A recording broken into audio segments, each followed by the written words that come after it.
Good morning, y'all. It's been a minute since we've come together for an early morning chat, so buckle up because I just had another epiphany.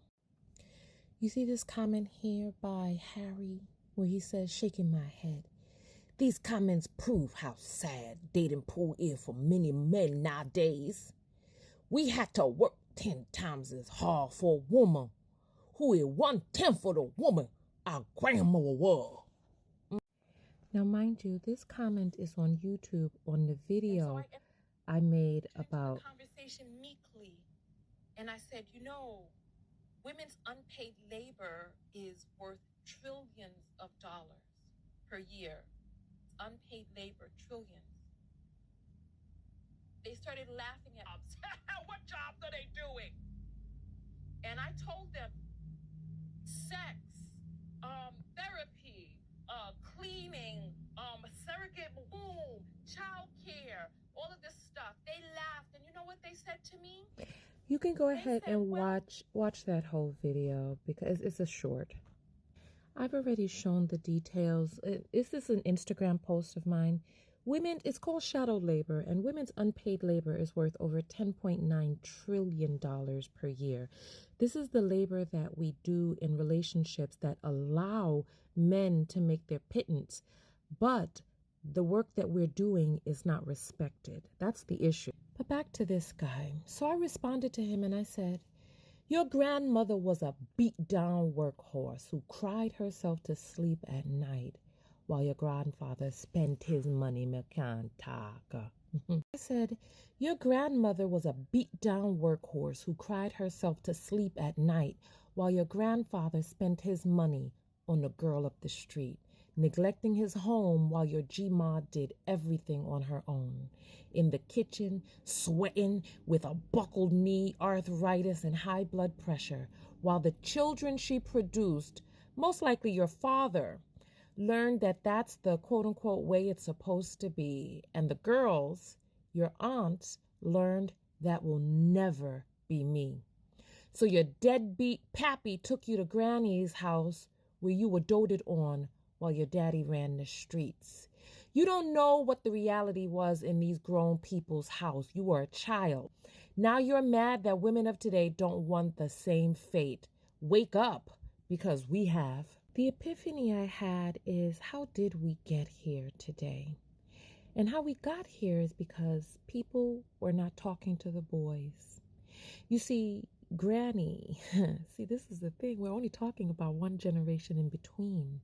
And this is why I hypothesized that it was his father who was his grandmother's child that he's referring. He's referring to his fraternal grandmother. It's one of two things. So the fraternal grandmother didn't talk to her boys, but she sure did pull those girls aside. Or the girls watched and saw how they didn't want that for themselves. And they decided to either do something different or perpetuate that same foolishness. But the boys, no one pulled the boys aside. Oh, the men did, all right. Snapping five while these pimp movies started to come out. They never learned that grandma was unhappy. They didn't hear her in the room crying at night. All they saw was her slaving away, and they thought, oh, this is the way it's supposed to be. What they saw was all of the girls and women in the kitchen while the men unbuckled their pants, burped in front of the TV, laughing and watching football together, or outside smoking or drinking or doing whatever, while the girls were in the kitchen, busting their humps and scrubbing out their fingertips in the sink. And the girls realized, listen, why can't I be out there? Why is it that my fate is relegated into the kitchen because I was born with ovaries, while the men who did nothing were waited on hand and foot? Because how many of our grandmothers also worked? Come on, answer in the comments. This is a group effort. Answer. We're doing this together. You know, another epiphany I had the other day. How many of you know people who talk about their son? My son this, my son that. We don't hear the same thing for my daughter. My daughter this, my daughter. No.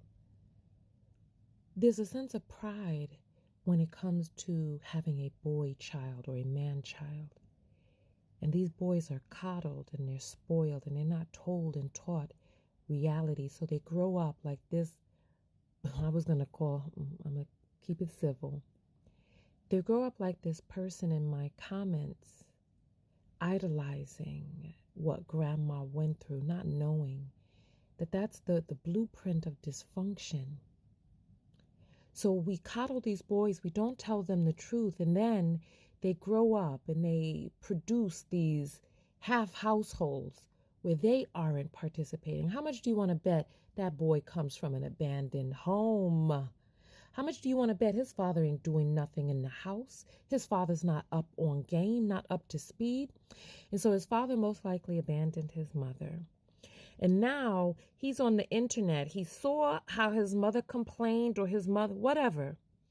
That's why he's jumping generation to granny. Oh, these women ain't 1/10, but we got to work 10 times as hard. What? He's upset that he has to work. Oh my gosh, oh gosh. We know that the Y chromosome is a broken X. I'm starting to think that these guys are really slow.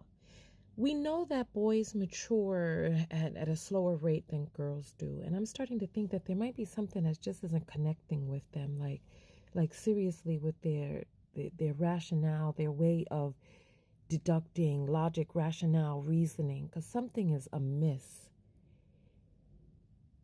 Why is it that they want accolade and they want service and servitude for just existing?